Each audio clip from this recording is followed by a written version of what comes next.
So what comes next? Stalemate or maybe a surrender of the documents? Joining me now, the former Justice Department attorney, Tom Dupree. Hi, Tom. Good evening. So you're an attorney. You know this better than me, that attorneys can phrase things as they wish, as you just heard in that sound there and Hillary talk about.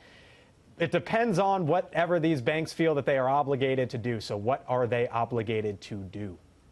Well, that is the $64,000 question. Look, the fact is you start off with the premise that these banks, like all companies, want to be cooperative with congressional investigations. When companies get requests from law enforcement, they typically will do whatever they can within the scope of their legal duties and obligations to be helpful, to be cooperative, and to comply. That said, it doesn't mean that companies will fork over everything that Congress wants. And in this case, from public reports, it sounds like there's been a lot of narrowing of the subpoena, trying to reach areas of accommodation, and so to give Congress maybe some of what it wants, but not necessarily all of what it's seeking, because it sounds like what they're seeking is quite broad. Yeah, what is the balance here?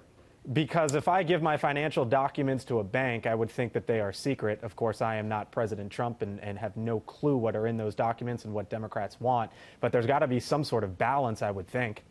There does, but I got to say, from what we've seen from this congressional committee, it seems like the notion of balance maybe has been lost a little bit. We already have a number of ongoing investigations, both into foreign influence in the campaign, the election, as well as investigations into the Trump organization. And so the fact that we now have yet another entity, a congressional committee, launching all of these subpoenas, trying to gather this information, really replowing ground that's already been plowed, I think does call into question the motives. That's part of the argument from some Republicans. They say, how can Congress do a better job than, say, the New York Attorney General, who has also, according to reports, sought documents from Deutsche Bank in subpoena. So who does, or who is able to potentially oversee this in a better manner? Is it Congress, or is it folks who do this for a living?